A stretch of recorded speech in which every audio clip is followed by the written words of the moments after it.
मेरे पापा नौकरी करते थे। मेरी माँ को भी जॉब करने का बहुत शौक था, मगर पापा ने जॉब करने नहीं दिया। पापा उनकी खूबसूरती की वजह से उन्हें बाहर ही नहीं जाने देते थे। मेरी माँ की शिक्षा मेरे पापा से कहीं ज़्यादा थी। वो कहती थी कि मेरी काबिलियत से तुम्हारा बाप जलता है। इस वजह से दोनों की आपस में नहीं बनती थी। हर वक्त लड़ाई झगड़े चलते रहते थे। पापा इतना कमा लेते थे जिससे घर का खर्चा बहुत ही अच्छे से चल सकता था। मेरी पैदाइश पर दोनों बहुत ही खुश थे, लेकिन जब उन्हें पता चला कि उनकी बेटी अपाहिज है तो वे एक दूसरे पर इस बात का इल्ज़ाम लगाने लगी थी। उन्हें तंदुरुस्त सेहतमंद बच्चा चाहिए था। मम्मी को अपने दोस्तों के सामने ये बताने में शर्मिंदगी होती थी कि उनकी बेटी अपाहिज है। पापा तो वैसे भी मुझे बोझ ही समझते थे। मैं सारा दिन रोती रहती थी। एक दादी ही थी जो मेरा ख्याल रखती थी, मेरे पास बैठी रहती थी, और ऐसे ही करते करते मैं 13 साल की हो गई थी। मम्मी की बेमिसाल खूबसूरती मुझे विरासत में मिली थी, लेकिन इतनी खूबसूरती का क्या फ़ायदा जब मुझे कोई प्यार ही नहीं करता था। भगवान ने मुझे खूबसूरती दिल खोल कर दे दी थी, लेकिन मुझे चलने फिरने के लिए पैर नहीं दिए थे। जब आपको बोझ समझा जाए तो फिर आपके अंदर की सारी खूबियाँ कमी में बदल जाती हैं। पापा कहते थे, पता नहीं किस गुनाह की सज़ा हमें मिली है कि यह अपाहिज लड़की हमें मिली है। अब कौन इससे शादी करेगा। मेरा दिल चाहता था कि मेरे माँ बाप मुझे प्यार करें, मगर वो तो मेरी तरफ देखने के लिए भी राजी नहीं थे। वो आपस में एक दूसरे से लड़ते रहते थे और एक दूसरे से अलग हो जाना चाहते थे। मम्मी पापा से कहती कि मुझे तलाक दे दो, मुझे तुम्हारे साथ नहीं रहना है। लेकिन सबसे बड़ी वजह मैं थी। वो मुझे किसी अनाथ आश्रम में डाल देना चाहती थी, लेकिन दादी ने ऐसा नहीं होने दिया। एक दिन अचानक दादी की तबीयत बहुत खराब हो गई और वो हमेशा के लिए भगवान के पास चली गई। मैं बहुत रोई थी कि भगवान मुझे भी अपने पास बुला ले। फिर एक दिन मेरे मम्मी पापा में किसी बात पर बहस हुई। उसके बाद मम्मी मेरे पास आई और मुझे अपने हाथों से खाना खिलाने लगी। मैं हैरान हो गई थी कि मम्मी को क्या हुआ जो वो मुझे अपने हाथों से खाना खिला रही है, मगर मैं नहीं जानती थी कि इस खाने में जहर मिला हुआ है। खाना खाने के बाद जब मैं बेहोश हो गई और मेरे माँ बाप को लगा कि मैं मर चुकी हूँ, तब वो मुझे उठाकर बहुत दूर जंगल में ले गए थे। उस वक्त मेरी 15 साल की उम्र थी। मैंने सुना हुआ था कि माँ बाप को अपनी औलाद से बहुत प्यार होता है। वो खुद को मुश्किलों में डाल लेते हैं, लेकिन अपनी औलाद पर आने वाली हर तकलीफ को दूर करने की कोशिश करते हैं। लेकिन मुझे जहर देते समय मेरे माँ बाप के हाथ नहीं कांपे थे। उनके अंदर से शायद इंसानियत खत्म हो चुकी थी।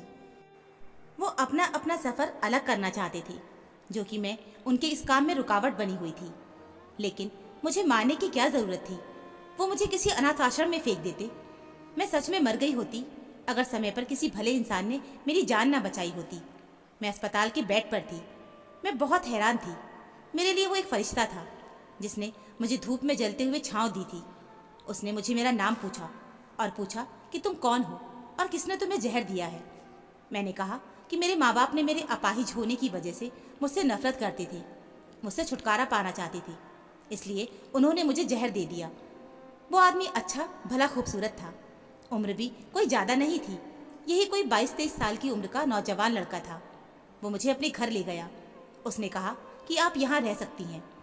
मुझे तो पहले बहुत संकोच हुआ कि किसी अनजान व्यक्ति के घर में मैं कैसे रुक सकती थी, लेकिन फिर मेरे पास कोई दूसरा रास्ता भी नहीं था।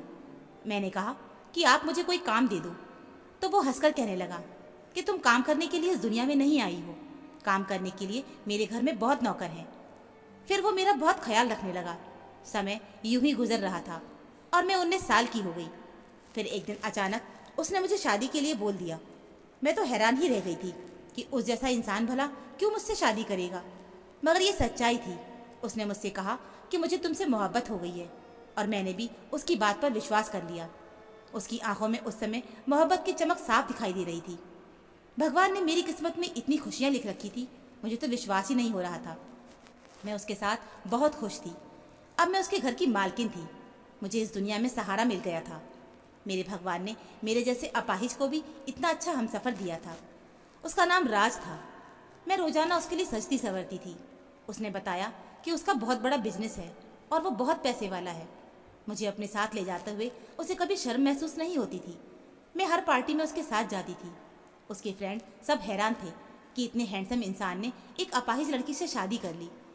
खूबसूरत तो मैं भी कम नहीं थी, मगर कहते हैं ना कि खुशियों की उम्र कम होती है, किसी न किसी की नज़र लग ही जाती है। मैं भगवान से दुआ करती थी कि मेरी खुशियों की किसी की नज़र न लगे। मैं और राज एक दूसरे के लिए काफ़ी थे। एक दिन नौकरानी खाना देने आई तो बोली, मैडम जी, मुझसे ये जुल्म नहीं देखा जाता। मैं बोली, कौन सा जुल्म? तब वो बोली, मैडम जी, आप रात को साहब के सोने के बाद अपने बिस्तर के नीचे ज़रूर देखना। मैंने पूछा तो बोली, मैडम जी, मैं कुछ नहीं बता सकती, लेकिन आप खुद ही देखिएगा, आपको सब कुछ पता चल जाएगा। और एक बात का ध्यान रखना, मेरी ये बताई हुई बात सबको मत बताइएगा, वरना साहब मुझे काम से निकाल देंगे। मैं तो रोटी रोटी की मोहताज हो जाऊंगी। मैं हैरान रह गई थी कि उस रात मैं अपने पति के सोने का इंतज़ार करने लगी कि आखिर ऐसा क्या है बेड के नीचे जो मुझे आज तक नहीं पता चला। राज के सोने के बाद जैसे ही बेड के नीचे देखा तो मेरे पैरों तले ज़मीन निकल गई थी, क्योंकि वहाँ हाथ से बनी हुई चार चार गुड़ियाँ पड़ी हुई थी। उन सब की टांगें टूटी हुई थी और उन पर सुइयाँ लगी हुई थी। ये सब देखने में भी वो मेरी जैसे ही लगती थी। मैं बहुत डर गई थी, मेरा शरीर काँप रहा था और मैं सोच में उलझी हुई थी। मैंने राज से पूछना चाहा, फिर उस नौकरानी का सहमा हुआ रूप नजर आया। उसने तो मुझसे वादा लिया था कि मैं किसी को कुछ नहीं बताऊंगी। मैंने अगली सुबह अपनी इस नौकरानी से पूछा कि बेड के नीचे 4 पुतले थे जो सुबह के समय वहाँ से गायब हो गए थे। तुम बताओ, ऐसा क्या है? मुझसे मत छुपाओ, मैं तुम्हारी कही हुई बात किसी को नहीं बताऊंगी। वो बोली, मैडम जी, आपको नहीं लगता कोई आप पर इतना मेहरबान है? उसकी कोई ना कोई वजह तो ज़रूर होगी ना। आपसे पहले यहाँ और बहुत सी लड़कियाँ आई थीं, वो सब मालिक की खूबसूरती की कायल थीं। साहब ने उनसे भी इसी तरह शादी की थी, लेकिन वो लड़कियाँ। फिर वो अपनी बात काट कर बोली, मैडम जी, आप बहुत मासूम हैं, आप मालिक से बचकर रहिएगा, मैं आपकी मदद करना चाहती हूँ। नौकरानी की बात सुनकर मुझे अपने कानों पर विश्वास नहीं हो रहा था। मैंने कहा, मुझे पहले ये बताओ कि उस पुतले से क्या होगा। वो बोली, मैडम जी, पहले वाली मैडम साहिबा के बेड के नीचे भी ऐसे ही साहब ने पुतले रखे थे, मैंने खुद देखा था। वो फिर कुछ दिन के बाद मैडम मर गई थी। नौकरानी एक दूसरी नौकरानी को भी लेकर आई, उसने भी वही कहानी सुनाई। दूसरी नौकरानी के मुंह से सुनकर अब तो मैं सच में डर गई थी। उस नौकरानी ने मेरी बहुत मदद की थी। उसी ने टैक्सी बुलाई और मुझे उस टैक्सी में बिठा दिया और ड्राइवर से कहा कि मैडम जी को महिला एनजीओ में गेट पर उतार देना। ड्राइवर ने मुझे एनजीओ के गेट पर उतार दिया। मैं अपनी व्हील चेयर पर बैठी रही कि अचानक कुछ समय बाद मेरी माँ ने मुझे देख लिया और गाड़ी रोककर मेरे पास आ गई। वो मुझे जिंदा देखकर रोने लगी थी। मैं अपनी माँ को देखकर डर गई थी कि कहीं घर जाकर फिर से वो मुझे जहर ना दे दे, मगर मैं भाग भी नहीं सकती थी। मेरी आंखों में डर देखकर वो बहुत शर्मिंदा हुई। वो मुझे कहने लगी, बेटा, मुझे माफ़ कर दो, मैंने तुम्हारे साथ जो कुछ भी किया वो गलत किया था। मैं तो समझी थी कि तुम मर गई हो, मगर तुम तो जिंदा हो। वो मेरे पाँव पड़कर बोली कि मुझे माफ़ कर दो। उस दिन तुम्हें मारना मेरा फैसला नहीं था, बल्कि ये फैसला तुम्हारे बाप का था। मैं बहुत मजबूर थी, मगर अब तुम मेरे साथ रहोगी। तुम्हारा बाप मुझसे ना जाने कब का अलग हो गया है और उसने अपनी एक अलग दुनिया बसा ली है। मैं एक ऐसी माँ हूँ जिसने अपनी ही बेटी को जहर दे दिया था। मुझे एक पल भी सुकून नहीं आ रहा था। हर पल तेरा मासूम चेहरा नजर आता था। मैं उनको और शर्मिंदा नहीं देख सकती थी, इसलिए मैंने अपनी माँ को माफ़ कर दिया था। मेरी माँ बहुत खुश हो गई। मेरी माँ बोली, अब मैं तुम्हें कहीं नहीं जाने दूंगी। इतने समय तुम कहाँ रह रही थी? मैंने रोते हुए अपनी माँ को सारी बात बता दी। मेरी माँ रोते हुए बोली, ये सब मेरी वजह से ही हुआ, तुम्हें इतनी मुश्किलें देखनी पड़ी, तुम अपनी माँ को माफ़ कर दो। अब मैं अपनी माँ के साथ रहने लगी थी। मम्मी इस उम्र में भी बहुत ही खूबसूरत थी, कहीं से भी एक शादीशुदा बेटी की माँ नहीं लगती थी। कोई भी धोखा खा जाता। उनकी उम्र और चाल चलन से वो मेरी बहन लगती थी। अब भी उन पर कई पुरुष मरते थे। मम्मी ने बताया कि वो जहाँ जॉब करती है वो घर कंपनी की तरफ से मिला हुआ है। ऑफिस की तरफ से गाड़ी भी मिली थी। वो किसी अच्छी पोस्ट पर जॉब करती थी। मुझे कहा कि मैं जल्द ही तुम्हें तुम्हारे पति से तलाक दिलवा दूंगी, तुम्हें घबराने की कोई ज़रूरत नहीं है, अब तुम अकेली नहीं हो, तुम्हारी माँ तुम्हारे साथ है। मैं बहुत खुश हो गई थी कि मैं अब अकेली नहीं हूँ, पर मुझे कहीं ना कहीं राज को छोड़ने का बहुत दुख ज़रूर था। मुझे उसकी याद भी सताती थी, लेकिन जब मैंने उसका असल रूप जान लिया तो मुझे डर लगने लगा था। मम्मी ने मेरे सामने तलाक के पेपर रखे और कहने लगी, ये पेपर मैंने तैयार करवा दिया है, तुम इन पर साइन कर दो। तलाक के पेपर देखकर मेरा दिल न जाने क्यों धड़क उठा था। मैंने वो पेपर माँ से ले लिए। मैंने कहा, मैं सोच समझ कर ही साइन कर दूंगी। मैं रोज़ पेपर को देखती थी, लेकिन मुझे साइन करने की हिम्मत नहीं होती थी। मुझे यहाँ रहते हुए 1 महीना हो गया था। एक दिन रात को प्यास की वजह से उठी।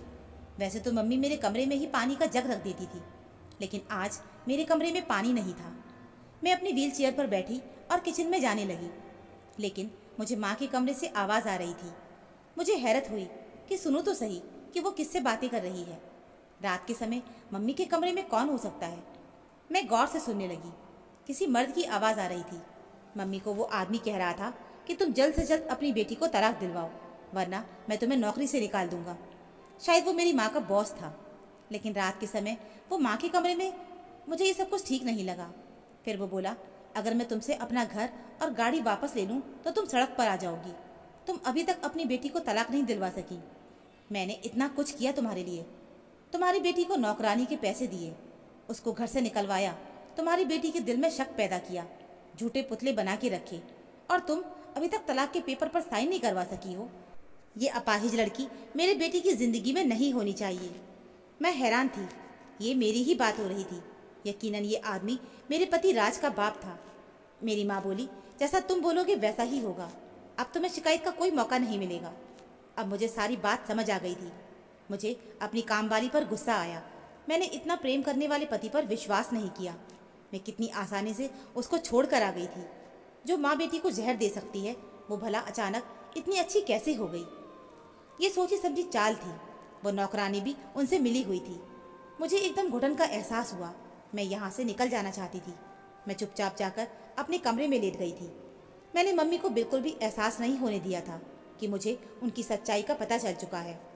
अगले दिन मम्मी ऑफिस गई तो मेरी माँ की खास नौकरानी, जो मुझ पर नज़र रखती थी, मैंने उससे कहा कि मेरी मदद करो, मैं तुम्हें मुँह मांगी रकम दूंगी, तुम मुझे मेरे पति के घर ले चलो।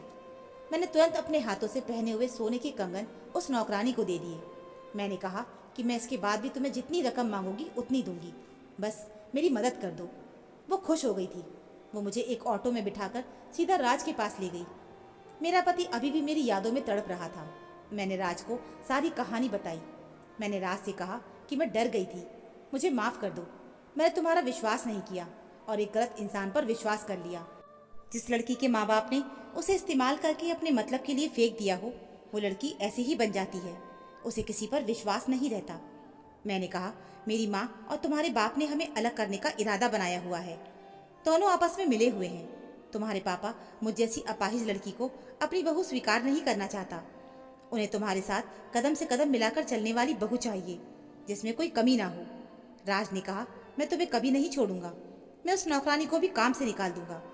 मेरे पति ने मेरा हाथ थाम लिया था। फिर मैंने अपनी माँ को पुलिस के हवाले कर दिया था। मैंने पुलिस को बता दिया था कि उन्होंने मुझे जहर देकर मारने की कोशिश की थी। पुलिस उन्हें गिरफ्तार करके ले गई थी। मैं कभी भी ऐसा ना करती, लेकिन मुझे पता था कि उन्होंने मेरी ज़िंदगी में सुकून कभी नहीं रहने देना था। लेकिन भगवान का धन्यवाद था कि सब कुछ ठीक हो गया था। पति पत्नी के बीच कोई भी बात हो तो दूसरों को मानने की बजाय अपने दिमाग से सोचकर फैसला लें। तो दोस्तों, उम्मीद है आपको हमारी ये कहानी ज़रूर पसंद आई होगी। कहानी अच्छी लगी हो तो प्लीज़ वीडियो को लाइक, चैनल को सब्सक्राइब ज़रूर कर लीजिएगा। मिलते हैं फिर एक नई कहानी के साथ। कहानी सुनने के लिए आप सभी का बहुत बहुत धन्यवाद।